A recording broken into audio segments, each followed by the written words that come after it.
Shalom, Boker Tov à toutes et à tous. On va parler Bezrat Hashem aujourd'hui de l'Akba Omer qui arrive. Et ce jour extraordinaire, la Iloula du Tana de ce sage immense Rabbi Shimon Bar Yochai qui nous a donné, il y a près de 2000 ans maintenant, la partie, excusez-moi, secrète de la Torah, ce qu'on appelle la Kabbalah, à travers le Saint Zohar. Et cette lumière extraordinaire, on va essayer de la comprendre. Qu'est-ce qu'elle représente? Qu'est-ce que représente cette lumière que nous a laissé Rabbi Shimon Bar Yochai? On va essayer de voir qui c'était et comprendre en réalité ce que c'est réellement la Kabbalah, parce que beaucoup de choses sont dites au niveau de la Kabbalah et qui sont complètement fausses, bien évidemment. Et Bezrat Hashem, grâce à peut-être à cette petite, à mon humble niveau, à cette partie de cours, on va essayer d'éclairer certains points par rapport à ce domaine d'études. Tout d'abord, il faut savoir que le Zohar, qui a été transmis par Rabbi Shimon Bar Yochai il y a plus de 2000 ans, est quelque chose qui, au départ, lui, quand il a transmis ça de manière orale à ses élèves, c'est resté, bien entendu, selon sa volonté, car c'est une révélation, bien entendu, du ciel par le prophète Eliyahu Hanavi. Et il y avait un temps, si vous voulez, pour que cette lumière puisse apparaître dans le monde, être dévoilée. C'est pour cela que lorsque le Zohar a été dévoilé, Rabbi Shimon Bar Yochai a déjà, quand il a révélé, il a révélé de manière très très cryptée, afin jusqu'à ce que le moment arrive dans le monde, personne ne puisse récupérer ces textes, en faire n'importe quoi. Et donc de maître à élève, jusqu'à un certain moment donné dans l'histoire, ces textes vont rester cachés et cryptés. Alors quand c'est que ces textes ont apparu, ils sont apparus dans l'histoire, on nous dit vers la fin du 8e siècle, en Espagne, et c'est le fameux Ramak, Moshe, qu'on appelle Moshe de Léon, qui avait, par miracle, tous les textes du Zohar avaient été retrouvés en Eretz Israël, et donc ils avaient été transmis là-bas, dans cette yeshiva là-bas où ils étudiaient notamment la Kabbalah. Et donc lui avait fait, le Ramak avait fait ce travail de mettre le Zohar en forme de Rabbi Shimon Bar Yochai et de retrouver finalement tous ces écrits extraordinaires.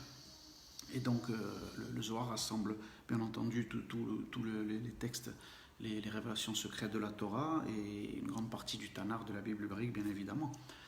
Et ce qu'il faut savoir, c'est que l'idée générale en réalité, c'est qu'il est impossible pour un juif, et encore plus à combien de raisons pour un non-juif, de comprendre quoi que ce soit dans la Torah véritablement et dans la Bible sans passer par le sens qui s'appelle le Sod de la Torah et du Tanakh. On ne comprendrait rien.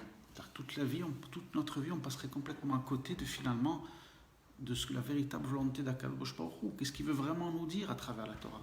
Parce que finalement, celui qui étudie la Kabbalah, il a l'envie de véritablement savoir ce qu'Akadosh Baruch Hu, ce que l'Éternel veut. Parce que ce qu'il faut savoir dans la Torah, c'est qu'il y a 4 niveaux de lecture.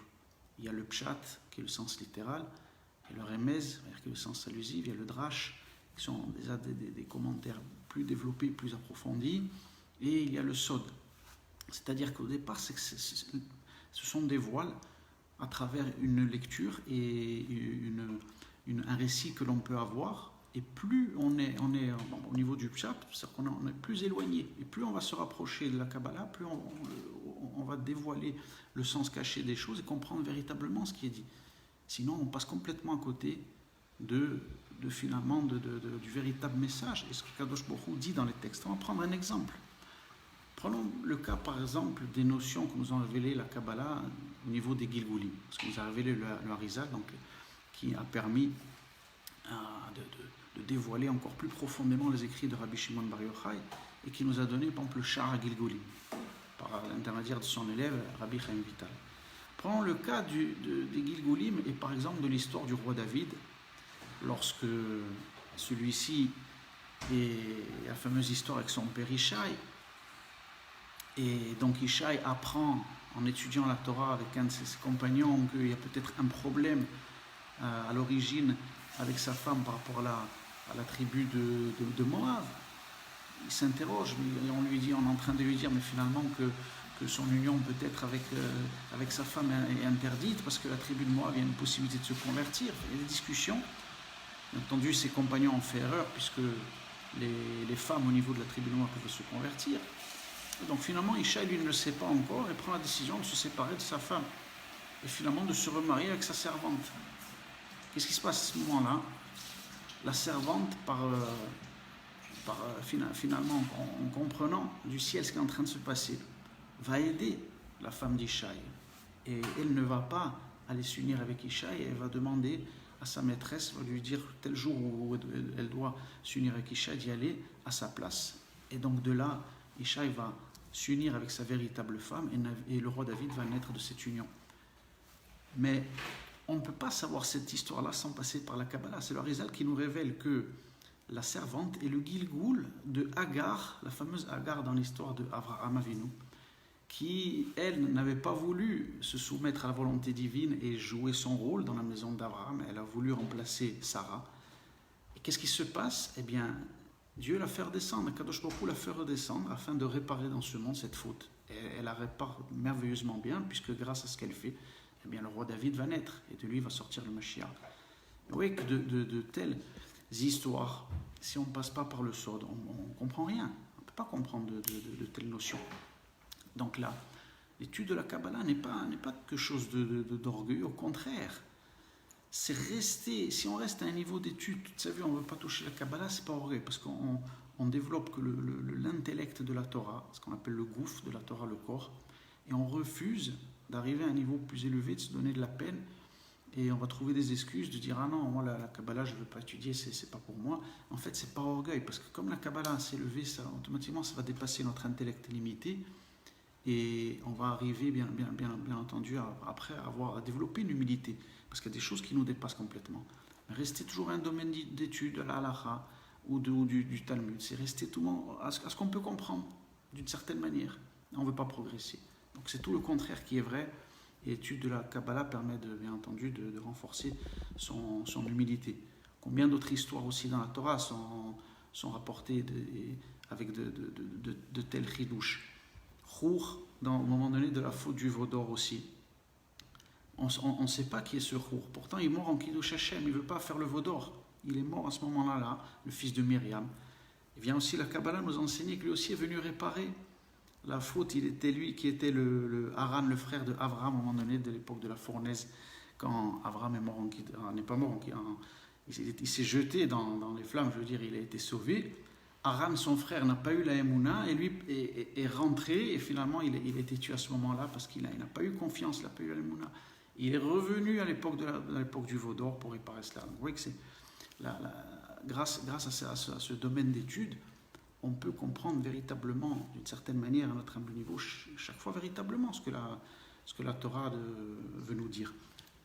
Maintenant, pour parler de Rabbi Shimon Bar Yochai, par rapport à l'Akba Omer, il faut savoir que Rabbi Shimon est à l'époque des Romains, à l'époque des persécutions romaines. Il faut savoir que ce n'était pas quelqu'un de déconnecté. Il ne faut pas voir que la Kabbalah, justement, souvent comme la mystique, est quelqu'un qui est déconnecté de ce monde. Pas du tout. D'ailleurs, Rabbi Shimon Bar Yochai était le premier à s'opposer aux persécutions romaines, ce qu'ils étaient en train de faire. Et nos sages nous rapportent que les Romains faisaient des améliorations en Eretz Israël, ils embellissaient les routes, ils faisaient toutes ces choses-là. Beaucoup sont tombés dans le piège et pensaient que Rome voulait vraiment faire quelque chose de bien pour le peuple d'Israël et pour Hachem. Rabbi Shimon Bar Yochai se lui a dit non, vous vous trompez complètement. Vous savez, tout ce que les Romains sont en train de faire, ils le font pour eux, pour leurs propres intérêts, et c'est certainement pas pour Hachem. Ils sont en train d'exploiter le peuple juif. Cette discussion s'était bruitée, bien entendu. Le Romain avait eu vent de ce qu'avait dit Rabbi Shimon Bar Yochai et il avait dû s'enfuir avec son fils pendant 13 ans. Rabbi Shimon Bar Yochai a eu ce mérite pour nous, pour le peuple d'Israël et pour révéler cette lumière au monde, de rester pendant 13 ans dans une grotte. Je ne sais pas si vous vous rendez compte de ce que ça peut être et combien on doit lui rendre hommage et on doit se rendre compte de ce qu'il a fait pour nous. 13 ans dans une grotte et finalement il a pu, Baruch Hashem, avoir accès à ces révélations prophétiques et nous révéler les secrets de la Torah. Quelque chose de beau dans le jour de l'Akba Omer, c'est qu'il y a un télim de David qui nous dit Gal enai me'abita niflaot betratecha. Gal, ce sont les mêmes lettres que Lag. Lag, c'est 33. Et Gal sont les mêmes rêves. Ce verset des Télim du roi David, justement, faisait une allusion prophétique à ce qui devait arriver pour Israël.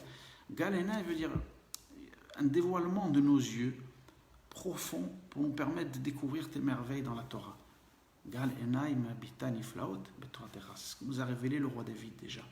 Il a vu en prophétie que venait arriver un jour dans le peuple d'Israël Rabbi Shimon Bar Yochai pour nous dévoiler les merveilles de la Torah afin de réparer le monde finalement et nous-mêmes. Que symbolise ce feu de la Torah qu'on allume à l'Akba Omer? Le feu, c'est une manière, on peut penser à première vue comme ça, que c'est justement destructeur. Oui, c'est destructeur le feu, destructeur justement de tout ce qui est mauvais, de toutes les forces d'impureté et de tout ce qu'on doit réparer dans ce monde. Prenons un exemple. Regardez dans Hanoukat Baït, c'est l'inauguration quand on achète une maison, quand on loue un appartement, on va faire Hanoukat Baït, on rentre, on veut qu'Hachem réside dans la maison, que sa lumière descende. Qu'est-ce qu'on va lire le jour de la Hanoukat Baït? On va lire du Zohar.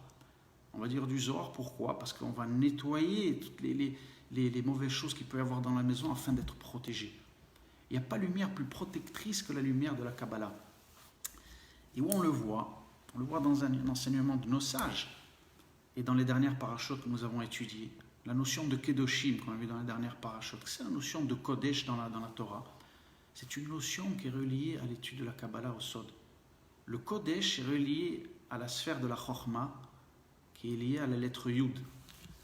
La lettre Yud, la Chokhmah, est liée à quel organe, on va dire, à quel niveau au niveau du corps humain, au niveau de la tête? C'est au niveau des yeux. La lettre Yud, qui est la première lettre du tétragramme, est au niveau des yeux, nous disent les sages. La première lettre He du nom divin est au niveau des oreilles, le Vav au niveau du nez, et la dernière lettre He au niveau de la bouche. D'ailleurs, dans le Zohar, lorsqu'on lit le Zohar, on dit Tachazé, viens et vois, c'est au niveau des yeux. Donc il y a une protection très, très puissante qui se fait lorsqu'on étudie le Zohar, ce qui n'est pas le cas juste pour le degré inférieur au niveau des oreilles. Tashma, par exemple, au niveau du chat, s'il serait seul, bien entendu, il ne serait pas accompagné du Sod, de la Torah. On sait que les notions féminines, comme on l'a vu, si elles ne sont pas liées à la sphère de la Chokhmah, eh bien, les forces justement de l'impureté, on peut avoir une emprise sur le degré féminin. Donc ceux qui penseraient que juste s'il se cantonne juste à faire la Torah et Mitzvot, mais il exclut complètement la sagesse de la Kabbalah, non. Le Yetzer Hara pourra avoir un jour ou l'autre une emprise même sur lui et il ne faut pas qu'il s'imagine qu'il est protégé. C'est en combinant les deux, l'étude du Sod avec l'application de la Torah des Mitzvot, cette combinaison, de la même manière que pour ceux qui mettent la double paire de tefillin, il y a cette lumière de Chokhmah qui est liée à la Bina, ça ne se sépare pas dans les sphères supérieures, cette notion de Abba et de Ima, du père et de la mère, parce que justement, c'est le degré féminin a sa protection. Il a de suite la Chokhmah qui vient se coller à lui, cette lumière du Sod de la Kabbalah. Et donc elle ne peut pas être en proie aux forces de l'impureté qui peuvent avoir une emprise sur elle. Donc à combien c'est faux de penser que l'étude de la Kabbalah, on n'a pas besoin.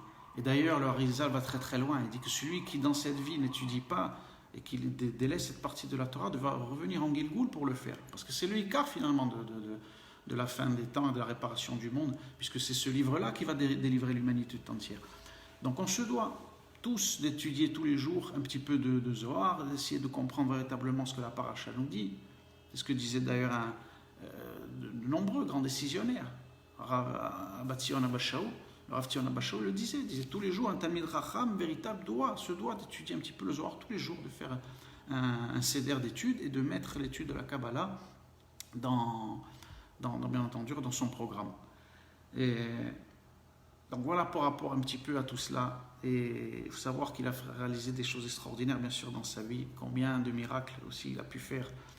Raconte cette histoire où il a sauvé une histoire extraordinaire où une maman, son petit garçon était condamné.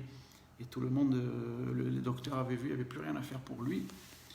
Et donc il côtoyait, bien entendu, des Talmid Racham qui lui avait dit, malgré le fait que l'avis des docteurs était catégorique, on ne pouvait plus rien faire, elle a dit, de toute façon, tu n'as plus rien à perdre, va mettre l'enfant à l'endroit où repose Rabbi Shimon Bar Yochai, et s'il doit se passer quelque chose, il se passera. Et là, de manière extraordinaire, elle avait attendu en pleurant Hachem, et quelque temps après, l'espace de quelques minutes, j'ai entendu comme ça de la voix où l'enfant était là-bas à côté du kever de Rabbi Shimon. Ima, Ima, Ima. Elle rentrait, elle a vu un miracle se réaliser sous ses yeux. L'enfant était bien vivant, rempli de lumière extraordinaire sur son visage. Le docteur était venu, c'est pas vrai, mais c'est pas possible, c'est quelque chose qui dépasse bien entendu ma compréhension. Pour moi, je peux pas expliquer. Il y a des choses qui dépassent bien entendu l'entendement et tout le monde était stupéfait. Rabbi Shimon Bar Yochai, il est bien entendu veille sur nous, a accompli des miracles extraordinaires. On dit même que pendant son vivant, par contre, il avait sauvé aussi d'une maladie qui était incurable la femme d'un empereur romain. Il avait été envoyé en délégation, personne ne pouvait rien faire et lui, bien entendu, avait pu leur faire ce miracle-là.